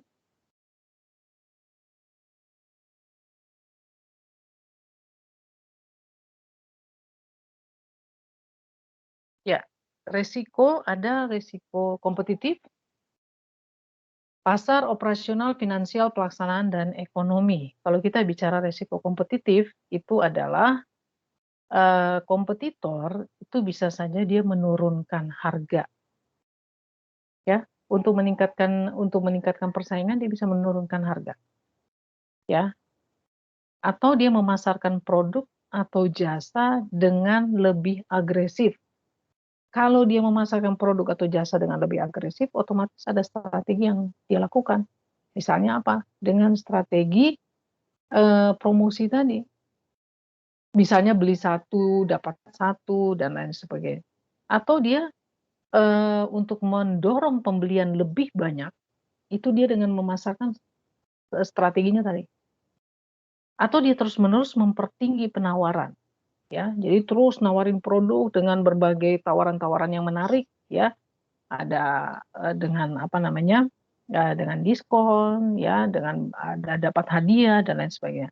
Nah, kemudian selain itu resiko kompetitif itu munculnya pesaing-pesaing baru yang menawarkan produk yang tidak kalah lebih baik, tidak kalah, ya, lebih baik daripada produk Anda. Nah, ini yang harus dihadapi karena tadi dalam pemasaran yang paling sangat tidak mudah adalah resiko persaingan, ya. Nah, resiko persaingan itu juga bisa mengakibatkan konsumen Anda itu bisa saja teralihkan perhatiannya untuk mencoba produk lain dengan adanya persaingan itu, ya kan? Karena ada tawaran-tawaran yang menarik, otomatis dia akan tertarik, lama-lama tertarik. Kalau Anda tidak bisa melakukan itu tadi, inovasi produk, makanya Anda akan ditinggalkan pelan-pelan. Oleh karena itu pada saat membuat bisnis plan itu, walaupun ada resiko Anda kemukakan nih resiko-resiko yang relevan. Harus di antara resiko-resiko yang ada ini Anda harus menjelaskan. Lihat ada resiko apa saja yang kemungkinan muncul. Kita kan bicara tentang prediksi. Dan kemudian bagaimana Anda berurusan dengan resiko itu. Jadi bukan hanya resiko saya adalah pesaing saya ini. Resiko pasar saya adalah ini, resiko operasional, finansial. Terus mau diapain tuh? Namanya resiko. Kan tadi 2 minggu kemarin ya, kita udah bicara tentang mengelola resiko. Ya kan? Nah, jadi bisnis plan ketika kita mengemukakan salah satu sesuatu itu harus dilanjutkan dengan penjelasan, ya, bahwa resiko ini ada, tapi kami punya strategi dalam menghadapi resiko itu. Jadi bukan hanya dikemukakan, tapi dijelaskan gitu. Nah, kalau resiko pasar itu artinya menyangkut kesehatan ekonomi, ada atau tidak kebutuhan atau minat daripada target pasar yang mungkin saja itu berubah-ubah, ya. Kemudian ada resiko operasional, itu pemasok itu bisa berhenti dari bisnis akibat misalnya peralatan atau teknologi peralatannya itu kurang memadai atau kurang atau rusak atau apa, atau teknologinya yang berubah, ya. Kemudian risiko finansial itu ada kenaikan dari biaya bahan baku, bahan mentah, bahan penolong, atau energi ya. Mau itu apa namanya listrik, air ya, yang ada kenaikan, TDL, tarif dasar listrik, air, kemudian BBM naik, atau biaya-biaya tenaga kerja yang juga mengalami kenaikan. Nah, kemudian risiko pelaksanaan itu tidak bisa mencapai target waktu yang telah ditentukan atau direncanakan. Jadi nggak bisa memenuhi nih, atau tidak dapat mengelola perkembangan usaha Anda. Ya, nah jadi Anda pikirkan masak-masak kalau Anda memilih salah satu dari resiko-resiko ini, betul nggak ini? Ya, nah kemudian resiko dalam ekonomi. Jadi kesehatan ekonomi secara keseluruhan bisa saja berubah. Ya, semua itu harus realistis dengan kondisi pandemi saat ini. Ya kan? Jadi dengan pandemi bagaimana? Apa daya beli? Apakah dengan pandemi ini banyak orang yang menganggur? Menganggurnya orang mengakibatkan daya belinya juga turun, ya, sehingga produksi dia juga tidak bisa lancar karena berkurangnya permintaan akibat dari menganggurnya tadi. Lapangan kerjanya juga akhirnya terbatas. Itu kan seperti lingkaran setan, ya kan? Nah, jadi dia balik lagi ke situ. Tapi ya seperti sekarang kan sudah mulai menggeliat lagi, ya. Nah, jadi pada bagian ini adalah tunjukkan resiko yang paling mungkin Anda hadapi dan langkah-langkah. Yang penting itu adalah langkah-langkah Anda untuk mengurangi resiko tersebut. Ya, oke, lanjut.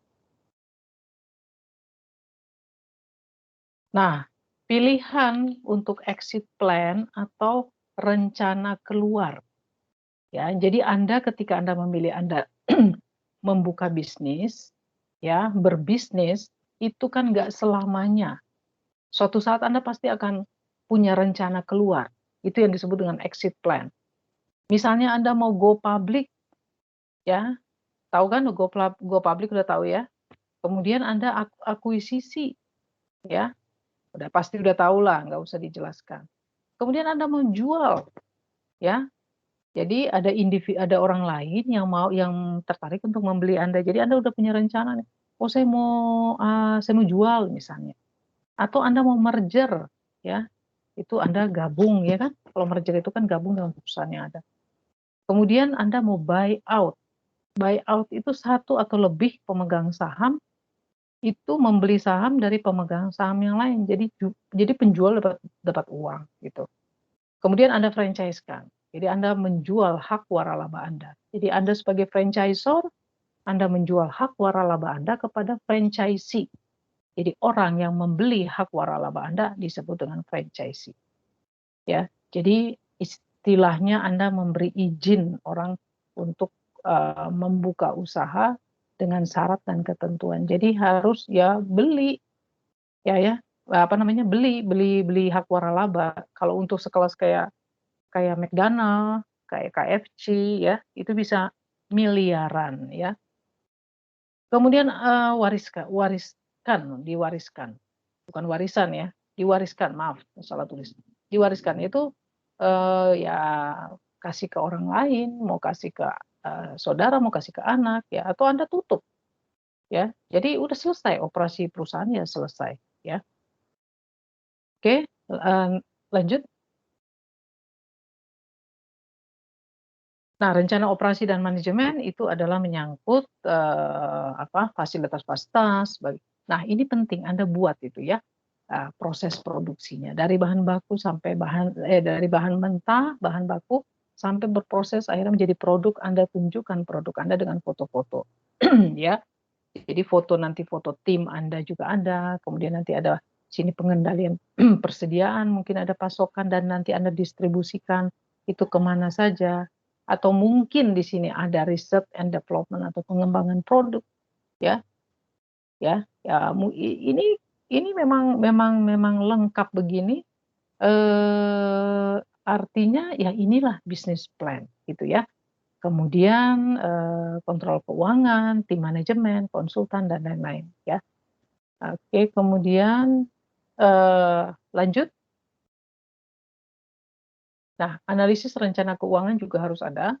Itu ada proyeksi pendapatan, arus kas Anda kemukakan neraca Anda, sumber modal Anda dari mana, ya.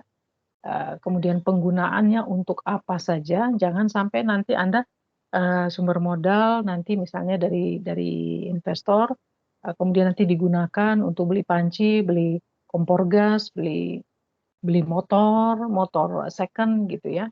Nah, itu nggak benar itu, ya. Masa minjem duit sama orang beli peralatan-peralatan begitu, ya. Kemudian apa saja asumsi-asumsi yang Anda gunakan untuk memprediksi, memproyeksi rencana keuangan Anda.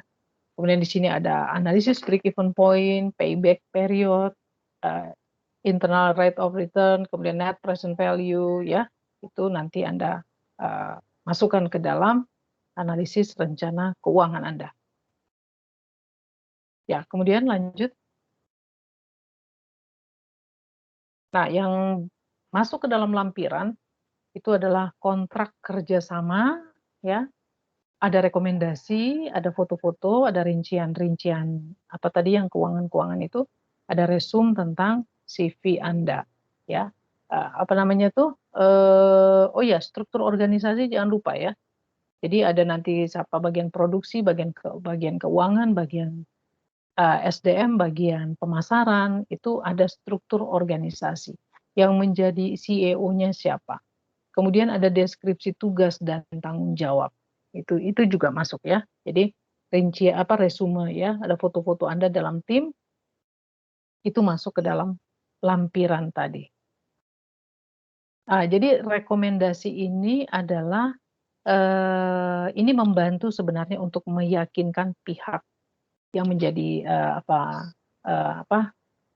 mau itu investor atau bankir Anda untuk bahwa Anda dan tim itu Anda punya kompetensi ya untuk menjalankan bisnis. Jadi orang-orang yang kompeten di bidangnya dan bisa dipercayai. Ya. Foto-foto itu juga menyangkut denah lokasi ya. Ada mungkin nanti logo juga, kemudian ya ada denah lokasi, ada foto Anda, tim, kemudian mungkin ada persiapan-persiapan kalau memang ada di situ ya. Persiapan, oh ini nanti lokasi usaha. Di sini nanti toko atau daerah tempat kami membuka usaha kami gitu loh ya. Ya, mungkin itu saja dulu. Oh. Oh ya, mungkin salah satu ya, maaf terakhir ya kalau nggak salah nih. Rencana bisnis yang baik itu dia harus rapi dan menarik. Jadi tadi yang saya katakan, dia tersusun dalam kalimat-kalimat, paragraf per paragraf, kemudian ada sampulnya, ada nama usaha, kemudian nama Anda, ya, nama tim Anda, kemudian nama nanti alamat, nomor email, nomor handphone juga, halaman muka dan judul, ringkasan, kemudian daftar isi. Ringkasan ini maksudnya adalah yang tadi, ringkasan eksekutif itu. Ya. Sudah? Habis ya? Ya. Ya, mungkin ada pertanyaan? Silakan. Ibu. Ya, silakan. Terkait itu berarti kita di sini sudah harus merencanakan dari sekarang ya Bu, bisnis kita. Yang bukan bisnis kita sih, maksudnya bisnis yang sudah kita jalani untuk bisnis plan nanti ya Bu ya. Iya. Jadi Anda makanya saya katakan bahwa Anda harus sudah membuat tim Anda. Nah, tim itu sudah harus mulai dari sekarang ini. Ini kan kita nanti ujian, ya sekalian info ya, ujian kita itu tanggal 4 hari Kamis jam 3 Kemudian itu kita ujiannya 2 minggu, kemudian nanti di tanggal 18 itu kita kuliah. Ya kalau nggak salah kuliah ya, kuliah. Kemudian tanggal 25 itu, jadi ini sebentar. Ya, itu ini sekarang minggu ke-7, nanti ke-8, ke-9. Jadi minggu ke-9 itu masih ada kuliah. Minggu ke-10, jadi 10, 11, 12, 13, 14, itu semua presentasi-presentasi semua, ya. Kemungkinan kalau jadi gini, kemungkinan kalau nanti tanggal 18 materinya tidak terlalu banyak, saya nanti minta satu kelompok untuk mulai mempresentasikan. Karena ini kalau nggak salah nih, ini jumlahnya berapa ya? 19 orang ya. Satu kelompok berapa orang? Kemarin katanya ada 5 kelompok, Bu. Oh, ada 5 kelompok. Oke. Ada 5 kelompok. Jadi, nah itu tadi ya. Karena kan akan meningkat terus. Artinya begini, kalau misalnya satu kelompok persentase, minggu berikutnya dia tuh sebenarnya udah harus meningkat gitu loh. Kelengkapan. Jadi dia udah bukan hanya di situ-situ lagi, ya. Artinya dia sudah melengkapi lagi ke bagian misalnya kalau tadi tentang tentang ide usaha, kemudian di mana dia akan melakukan ya, usahanya itu, ya di lokasi mana, kemudian siapa konsumennya, pesaingnya siapa, dan seterusnya. Kemudian sudah mulai pada tahap dia menjelaskan tentang bagaimana mendapatkan bahan baku dan seterusnya. Jadi akan tahapannya itu meningkat terus. Nah, artinya bisa saja orang yang misalnya minggu ke-9 itu dia mempresentasikan, bisa saja nanti minggu ke-10 dia akan mempresentasikan lagi. Itu loh. Ya, sampai di mana? Sampai akhirnya dia harus melengkapi itu semua itu. Dari yang komponen-komponen bisnis plan.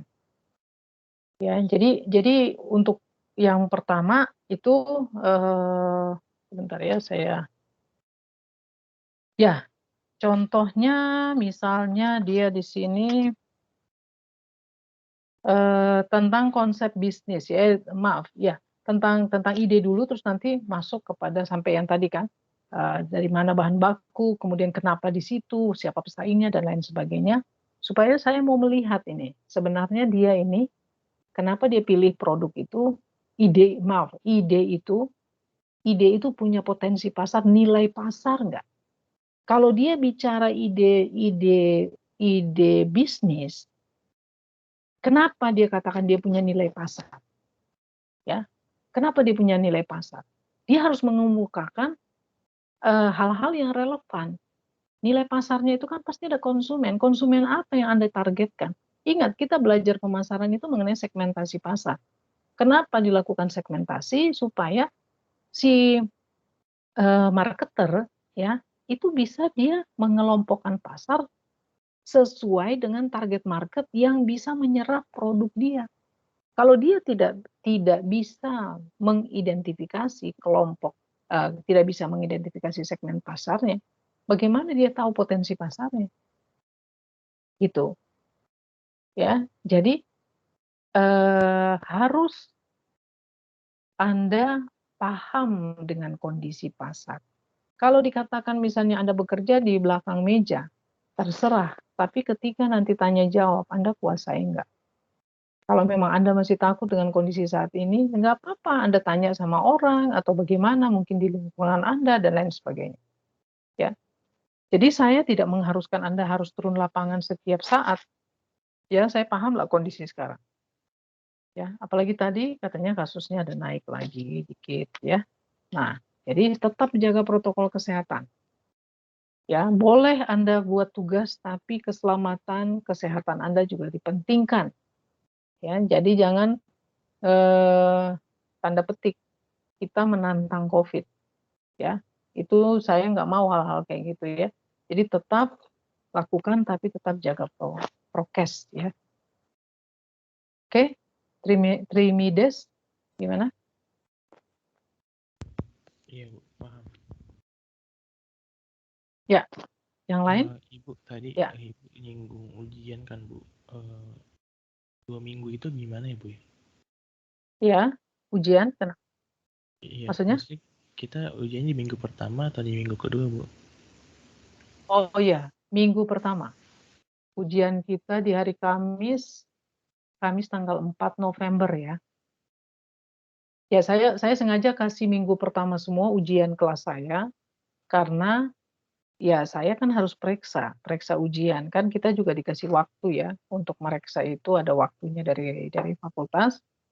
Dan terus terang kalau periksa itu nggak mudah, kalau seperti saya periksa kertas langsung dengan periksa saya baca satu-satu. Nah, ini sekalian juga, tolong pada saat ujian itu kita tank jam 15. Kalau nanti ada sinyal yang bermasalah, ya Anda tidak bisa join, karena ini akan tetap jalan ya, Teams-nya ini 1,5 jam, kita tetap di kelas Teams, bukan berarti ujian kemudian kita tidak buka Teams, bukan. Itu tetap, dan kalau ada sinyal bermasalah atau kendala-kendala teknis, tolong informasi ke saya, kirim bukti, dan saya akan cari waktu, kalau nggak minggu yang sama atau minggu depan, ujiannya itu saya lisan saja, ya, lisan. Jadi tanya jawab langsung di Teams, gitu, ya. Ya, gitu. Jadi minggu pertama tanggal 4 jam 15. Kemudian ujiannya itu tolong difoto yang jelas, terang. Ya, kalau misalnya menghindari kalau dia agak kabur atau apa, Anda pakai scanner aja deh. Ya.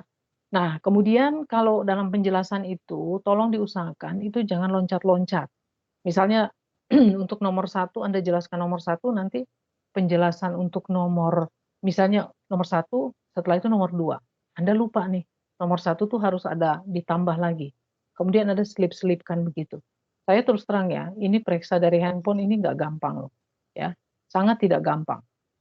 Itu saya membaca tulisan juga agak nanti kurang begitu jelas, nanti di-scan juga mungkin agak kurang apa, atau difoto juga kurang apa, atau mungkin kepenggal atau apa, itu sangat-sangat tidak mudah, ya. Nah, itu satu. Yang kedua, ketika nanti ya, makanya tolong dicek baik-baik, Kalau misalnya Anda sudah kirim, kemudian ada yang kelupaan, Anda delete, Anda kirim lagi, kan nanti dia, dia turun, dia masuk lagi ke paling atas. Kalau misalnya paling atas, ya, saya kan tentu saja saya, nanti ada masuk misalnya tugas atau WA dari misalnya bimbingan skripsi, dia masuk, kemudian turun ke bawah. Nah, ketika saya mau periksa, kan saya nggak langsung dong save itu nama, ya. Nah, bisa saja nanti terlewatkan. Dan satu hal lagi, tolong ketika UTS itu setelah UTS Anda cek nilai Anda, ya. Mungkin nanti bukan minggu berikutnya, misalnya itu minggu pertama, kemudian minggu depan udah keluar nilainya, belum. Tapi saya tugaskan wajib mengecek nilai UTS. Jangan sampai nanti sudah akhir, kemudian Anda bilang, "Bu, saya nilai UTS saya belum keluar."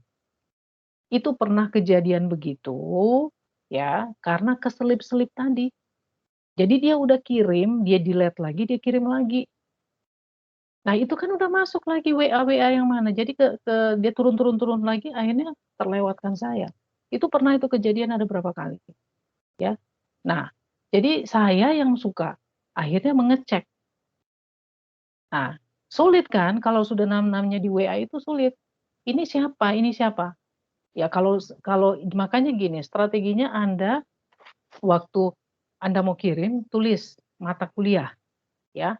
Kan nanti masuk ke WA itu kan ada mata kuliah, misalnya kewirausahaan kelas K, S1 akuntansi. Jadi itu langsung teridentifikasi. Tapi kadang-kadang juga begitu. Nanti dia kirim eh, halaman kertasnya itu yang kelihatan, tapi judul mata kuliahnya nggak kelihatan. Saya juga bingung gitu. Nah, itu antisipasi seperti itu ya. Jadi jangan sampai Anda kalau bisa periksa baik-baik, dan saya akan kasih tenggang waktu 10 menit. 10 menit ya. Kalau tidak ada perubahan, misalnya jam berapa? 16.30, tank kan selesai. Nah, 16.40 kalau tidak ada perubahan, 16.40 saya udah, atau 16.45 lah. Saya tenggang waktu untuk Anda batas maksimal Anda kirim ke 16.45. Seperti itu ya. Nah, itu hal-hal, apalagi ya mudah-mudahan ya, enggak, ini kan musim hujan juga. Nah, ada inilah, ada jeda waktu atau inilah tambahan waktu untuk mengantisipasi itu tadi. Ya. Mungkin ada pertanyaan lagi?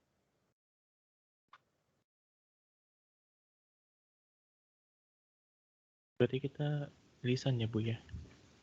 Enggak, tulisan. Tulisannya. Tulisan. Maksud saya tadi kalau yang tidak yang bermasalah teknis tentang jaringan, dia terpental karena jaringan, ya keluar ada sinyal kurang bagus atau mati lampu, kemudian dia tidak bisa join ke Teams, tolong itu melalui ketua kelas didata nama-namanya. Jadi tolong lapor nama si ini segera japri ke saya supaya cari waktu untuk ujian lisan. Kalau nanti tanggal 4 itu ujian tulisan, itu biasa tulisan ya. Nah, tapi kalau yang nanti ujian susulan, saya tuh kalau susulan itu biasanya saya lebih lisan, tanya jawab langsung gitu. Ya, saya nggak mau lagi bikin-bikin soal, ya.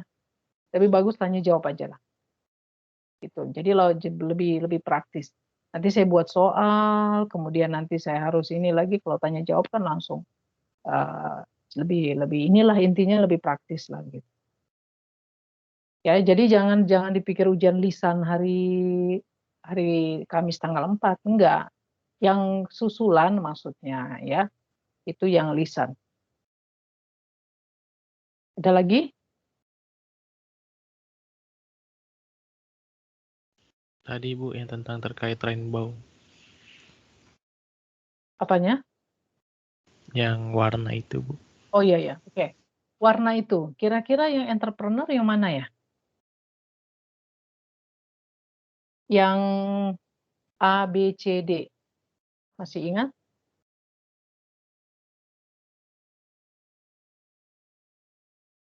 Coba siapa yang mau jawab? Yang termasuk warna entrepreneur.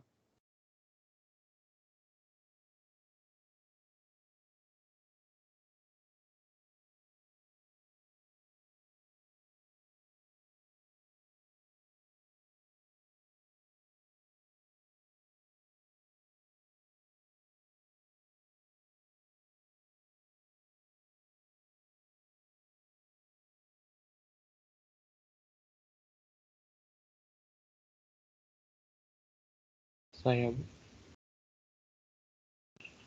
Ya, silakan.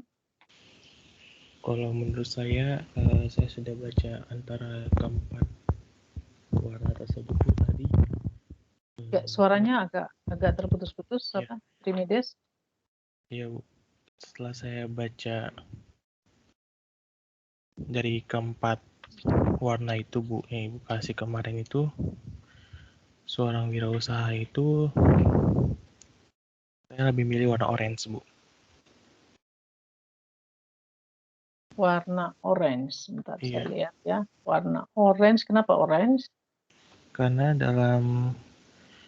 di dalam orang ini dia tuh kayak hidupnya merdeka, Bu. Di sini dia dibilang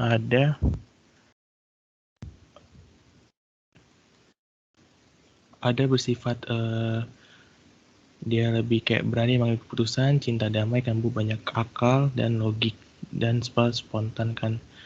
Dan mereka bila ada konflik mereka tuh mendamaikan diri sendiri, Bu. Jadi dan dia nih Bu ada kalimat juga bebas dari belenggu. Jadi cenderung hidup merdeka, Bu, salah satu sifatnya, Bu. Saya kenapa itu karena mereka itu memiliki inovatif dan banyak pemikiran yang seperti entrepreneur, Bu. Inovatif yang Ya. saya carinya. Oke, Pada udah? Iya. Ya, oke, baik. Nah, jadi yang menjadi brand color atau warna otak seorang entrepreneur itu adalah betul otak orange, ya. Jadi otak orange ini adalah orang-orang yang berani mengambil keputusan. Jadi dia sangat cepat mengambil keputusan, dia cinta damai, dia selalu banyak akal, dia troubleshooter, spontan, kemudian dia logik, dia selalu berpikir yang logik walaupun dia berani ambil keputusan, dia cepat bertindak, tapi dia menggunakan logika-logika, ya. Terus dia tidak suka dengan konflik, bila ada konflik ingin selalu damai, ya sifatnya adalah mendamaikan. Dia adalah orang yang luas, mudah bergaul, terbuka, cenderung hidup merdeka. Dia tidak suka dengan aturan-aturan. Seperti ya contoh aturan ya di kantor, masuk kerja jam berapa, pulang jam berapa. Terus kemudian diatur harus ini. Dia nggak mau. Dan dia tidak punya, dia nggak ragu-ragu. Ya, artinya dia bukan tipe orang yang suka bimbang gitu ya. Dia mudah melihat peluang daripada ancaman. Jadi setiap apapun itu, kalau ketika ada hambatan atau ada masalah, itu dia bisa melihat bahwa di balik ada hambatan atau masalah itu ada peluang. Nah, itu yang kita sebut dengan otak seorang entrepreneur, ya. Oke, ya. Jadi itu jawaban atas apa warna seorang entrepreneur adalah warna orange, ya. Oke, baik. Saya pikir sampai di sini aja dulu ya pertemuan kita. Oke, untuk menutupnya saya minta, ini ada 3 orang ya yang nggak hadir ya. Ketua kelasnya siapa? Ketua kelasnya siapa ya? Halo? Krisera, Bu. Ya, Krisera, ada si Leli, Risbe, Foihare, itu tidak hadir ya. Ini saya sudah screenshot. Oke, untuk menutupnya saya minta si siapa ini?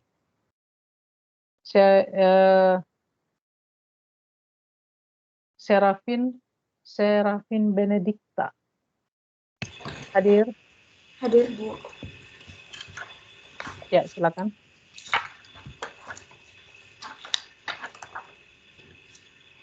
Baik, teman-teman, mari kita bersatu dalam doa. Terima kasih Tuhan Yesus atas semua berkat yang telah Engkau berikan kepada kami sehingga kami bisa menyelesaikan pembelajaran kami pada hari ini. Kiranya Tuhan, apa yang disampaikan oleh dosen kami bisa kami terima dan kami mengerti. Kami juga berdoa untuk dosen kami, ya Tuhan, kiranya Engkau memberkati dan memberikan kesabaran dalam mengajar kami. Doa kami dalam nama Tuhan Yesus. Amin. Ya, terima kasih Serafin, terima kasih semuanya. Ya, tetap jaga protokol kesehatan dan selamat untuk memasuki minggu UTS ya. Tuhan memberkati kita semua. Terima kasih, selamat sore. Terima kasih, Bu. Terima kasih, Bu.